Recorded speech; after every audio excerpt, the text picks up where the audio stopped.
जय हिंद साथियों, हमारे परिवार बिहारी क्लासेस में आपका शुभ स्वागत है। तो आज के हमारे इस वीडियो में आधुनिक भारत के इतिहास के कुछ वैसे चुनिंदे प्रश्नों को देखेंगे जिसको आप एग्जाम में कन्फ्यूजन से गलत करके आ जाते हैं। आप एक्स्ट्रा फैक्ट को ध्यानपूर्वक समझिएगा दोस्तों, तो आने वाले एग्जाम में बहुत अच्छे परफॉर्म कर पाइएगा। तो हम बारी बारी से सभी प्रश्नों को देखते हैं। पहला प्रश्न है, भूदान आंदोलन की शुरुआत किसने किए थे? तो भूदान आंदोलन की शुरुआत विनोबा भावे के द्वारा किया गया। भूदान आंदोलन कहने का मतलब है कि सत्याग्रही कौन थे पहले, तो इसका भी राइट आंसर विनोबा भावे हो जाएगा। पूछा जाता है कि द्वितीय सत्याग्रही, दूसरे सत्याग्रही कौन थे? तो पंडित जवाहरलाल नेहरू थे। याद रखिएगा, भूदान आंदोलन की शुरुआत यह तेलंगाना राज्य के पोचमपल्ली जिले से शुरू हुई थी।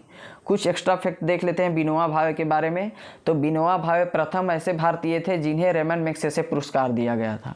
रेमन मैग्सेसे पुरस्कार क्या है? तो यह एशिया का नोबेल प्राइज कहा जाता है, जो कि फिलीपींस देश के राष्ट्रपति के याद में दिया जाता है। अब प्रथम यह 1958 में विनोबा भावे जी को रेमन मैग्सेसे पुरस्कार दिया गया था। इसकी शुरुआत पूछा जाएगा कब से हुआ था? तो रेमन मैग्सेसे पुरस्कार की शुरुआत 1957 से हुआ था।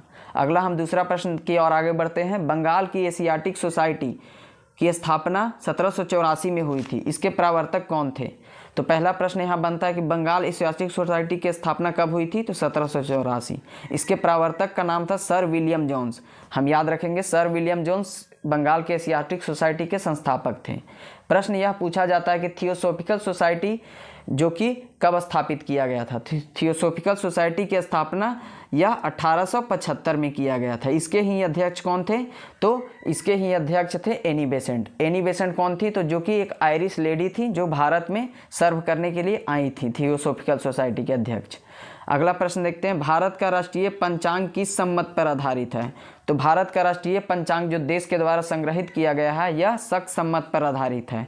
शक संमत की शुरुआत कब हुई थी? तो यह 78 या बीडी में हुई थी। याद रखिएगा, हम कुछ फैक्ट याद रखते हैं संमत से। विक्रम संमत की शुरुआत कब हुई थी? तो यह 57 BC में विक्रम संवत की शुरुआत हुई थी। और शक संमत की शुरुआत कब हुई थी? तो 78 या 78 AD में इसकी शुरुआत हुई थी। प्रश्न पूछा जाता है, विक्रम संमत और शक संमत के बीच कितने वर्षों का अंतर है? तो 135 सालों का अंतर है दोस्तों। याद रखिएगा, 78 AD वाला जो शक संमत था, यह कुषाण शासक कनिष्क के द्वारा चलाया गया था, जिसकी भारत ने इसे मान्यता दिया है।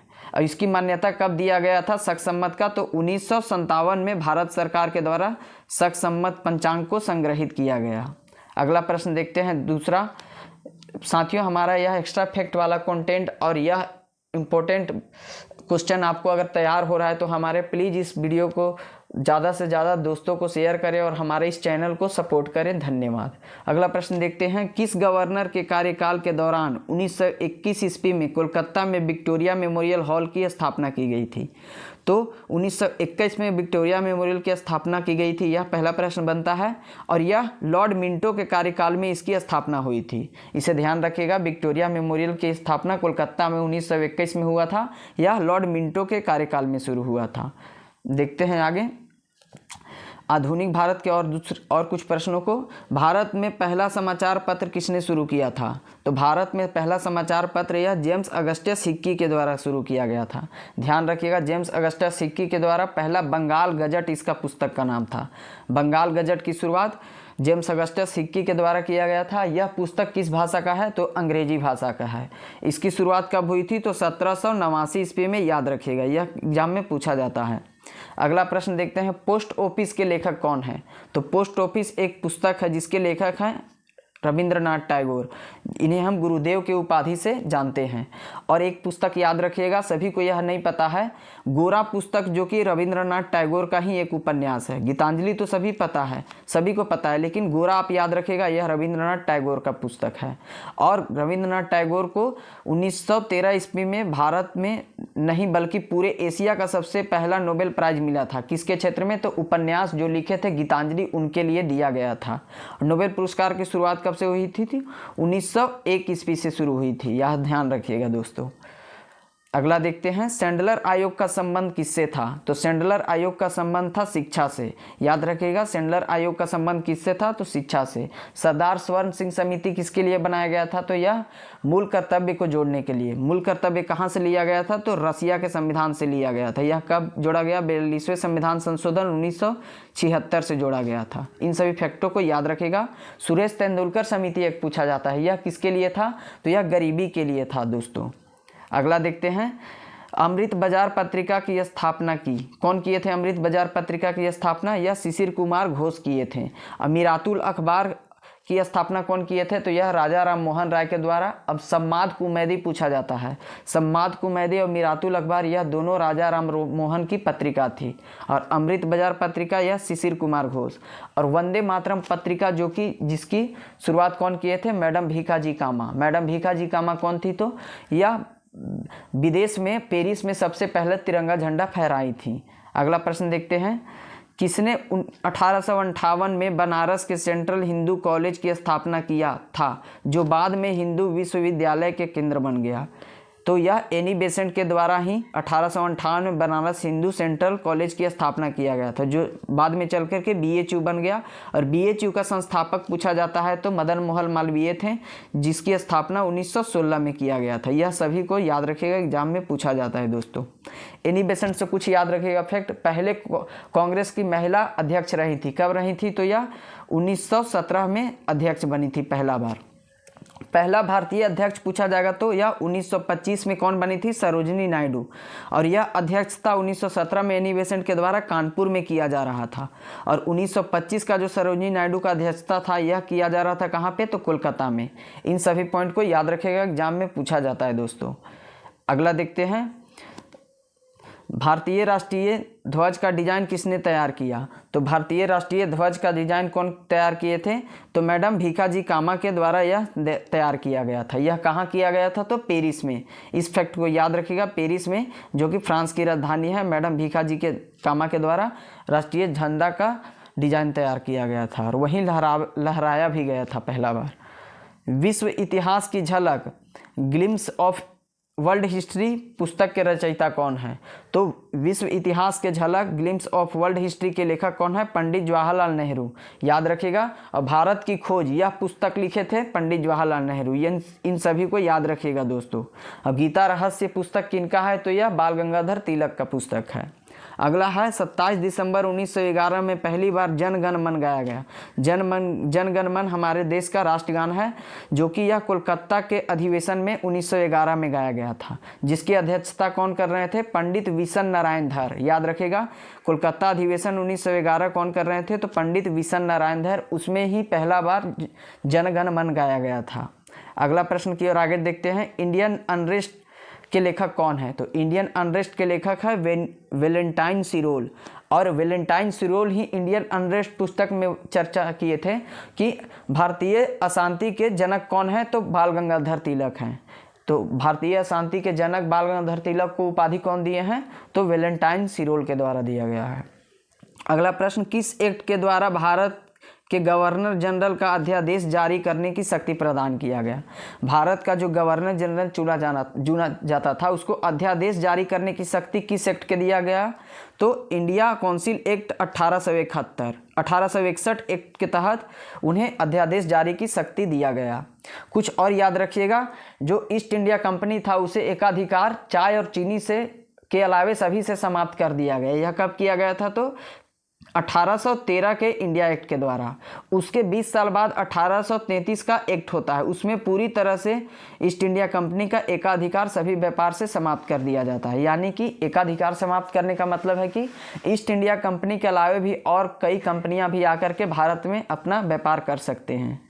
अगला प्रश्न की ओर आगे बढ़ते हैं, guilty man of India's partition पुस्तक के लेखक कौन है? तो गिल्टी मैन ऑफ इंडियाज पुस्तक के लेखक कौन है? राम मनोहर लोहिया। अगला प्रश्न देखते हैं, निम्नलिखित में से किसने सोम प्रकाश नामक समाचार पत्र का शुरुआत किए थे? तो सोम प्रकाश नामक समाचार पत्र ईश्वर चंद विद्यासागर के द्वारा शुरू किया गया था। ध्यान रखिएगा, ईश्वर चंद विद्यासागर सोम प्रकाश नामक समाचार पत्र लिखे थे। यह प्रश्न कई बार एग्जाम में पूछा गया है। अगला प्रश्न की ओर आगे देखते हैं। गोल्डन थ्रोशोल्ड नामक कविता संग्रह की रचयिता निम्नलिखित में से कौन है? तो गोल्डन थ्रोशोल्ड यह सरोजिनी नायडू द्वारा लिखा गया एक कविता है। यह पत्रिका था गोल्डन थ्रोशोल्ड सरोजिनी नायडू के द्वारा। सरोजिनी नायडू को क्या कहते हैं? तो यह भारत का कोकिला कहते हैं। अगर प्रश्न पूछा जाएगा स्वर कोकिला के नाम से किन्हें जाना जाता है, तो लता मंगेशकर जी को। तो लता दीदी को 2001 ईस्वी में भारत का सर्वोच्च सम्मान भारत रत्न प्रदान किया गया था। सरोजिनी नायडू से कुछ फैक्ट याद रखेगा। यह 1925 में पहली बार भारतीय महिला थी जो अध्यक्षता कांग्रेस के किए थे, और प्रथम महिला जो कि गवर्नर बनी थी वे थी सरोजिनी नायडू। अगर पूछा जाएगा सुचेता कृपलानी प्रथम सीएम बनने वाली महिला थी। और कुछ फैक्ट याद रखिएगा। आगे देखते हैं प्रश्न दोस्तों। भारत के प्रमुख 3 विश्वविद्यालय कोलकाता, मद्रास और बम्बई की स्थापना किस वर्ष हुई? विश्वविद्यालय की बात किया जा रहा है, ना कि यहाँ पे हाईकोर्ट की। विश्वविद्यालय कोलकाता, मद्रास और बम्बई में 1857 में खोला गया था। और वहीं अगर हाईकोर्ट की बात करेगा तो 1861 में तीनों जगह पे हाईकोर्ट की स्थापना हुई थी। और यह 1774 ईस्वी में, याद रखिएगा, 1774 ईस्वी में कोलकाता में सुप्रीम कोर्ट की स्थापना किए गए थे, जिसके प्रथम जज कौन थे? तो सर एलिजा इम्पे। अगला देखते हैं। किस वर्ष राष्ट्रीय गीत वंदे मातरम गाया गया था? तो कांग्रेस का अधिवेशन हो रहा था 1896 में, कहाँ? कोलकाता में। तो इसकी अध्यक्षता कर रहे थे रहीमतुल्ला सयानी, जिसमें भारत का राष्ट्रीय गीत वंदे मातरम गाया गया था। वंदे मातरम यह बंकिम चंद्र द्वारा, यह उनकी पुस्तक से लिया गया है, आनंद मठ के द्वारा। अगला प्रश्न देखते हैं। निम्नलिखित अंग्रेज शासकों में समाचार पत्रों से प्रतिबंध हटाने का श्रेय किसे जाना जाता है? तो समाचार पत्रों का मुक्तिदाता किन्हें कहा जाता है? प्रेस का मुक्तिदाता चार्ल्स मेटकॉफ को कहा जाता है। याद रखिएगा, चार्ल्स मेटकॉफ समाचार पत्रों से प्रतिबंध हटाए थे। अगला प्रश्न देखते हैं। उपन्यास दुर्गेश नंदिनी के लेखक कौन हैं? तो दुर्गेश नंदिनी के लेखक हैं बंकिम चंद्र चटर्जी। और बंकिम चंद्र चटर्जी का एक और उपन्यास है आनंद मठ, वहीं से वंदे मातरम लिया गया है। किस वर्ष उड़ीसा बिहार से पृथक हुआ था? तो उड़ीसा बिहार से अलग हुआ था 1 अप्रैल 1936 में। हम इतिहास, बिहार, उड़ीसा और पश्चिम बंगाल के कुछ इतिहास फैक्ट को याद रखेंगे। 22 मार्च 1912 में 22 मार्च 1912 में उड़ीसा सहित पूरे बिहार को बंगाल से अलग किया गया था। और 1 अप्रैल 1936 को यह बिहार और उड़ीसा का पृथकीकरण हुआ, इसलिए उड़ीसा का उत्कल दिवस 1 अप्रैल को मनाते हैं। अगला प्रश्न देखते हैं। 1878 का वर्नाकुलर प्रेस एक्ट किसके द्वारा रद्द किया गया? तो याद रखिएगा, 1878 में वर्नाकुलर प्रेस एक्ट लाया गया था। यह किसके कार्यकाल में? तो लॉर्ड लिटन उस समय भारत के वायसराय थे, यानी गवर्नर जनरल जो भी थे उस टाइम पे, तो वे लॉर्ड लिटन लाए थे। और इसको समाप्त किया गया था 1882 ईस्वी में लॉर्ड रिपन के द्वारा। तो याद रखिएगा, यह प्रेस एक्ट रद्द कब किया गया? तो लॉर्ड रिपन के द्वारा 1882 में। और लाया किसके द्वारा गया था? तो लॉर्ड यह लिटन के द्वारा 1878 में। अगला देखते हैं। अमेरिका में फ्री हिंदुस्तान अखबार किसने शुरू किया? तो अमेरिका में फ्री हिंदुस्तान नामक अखबार तारकनाथ दास के द्वारा शुरू किया गया था। और अमेरिका के सैन फ्रांसिस्को में यह स्थापना किया गया था किसका? तो यह सैन फ्रांसिस्को में गदर पार्टी की स्थापना किया गया था। कब? तो यह 1913 ईस्वी में, इसे भी ध्यान रखिएगा। और इसके संस्थापक कौन थे? लाला हरदयाल। अगला प्रश्न देखते हैं साथियों। मुंबई, मद्रास और कोलकाता में उच्च न्यायालय की स्थापना कब हुई थी? तो हमने अभी पढ़ा 1861 में हाई कोर्ट बना था। कहाँ कहाँ? मुंबई, मद्रास और कोलकाता के प्रेसिडेंसी में।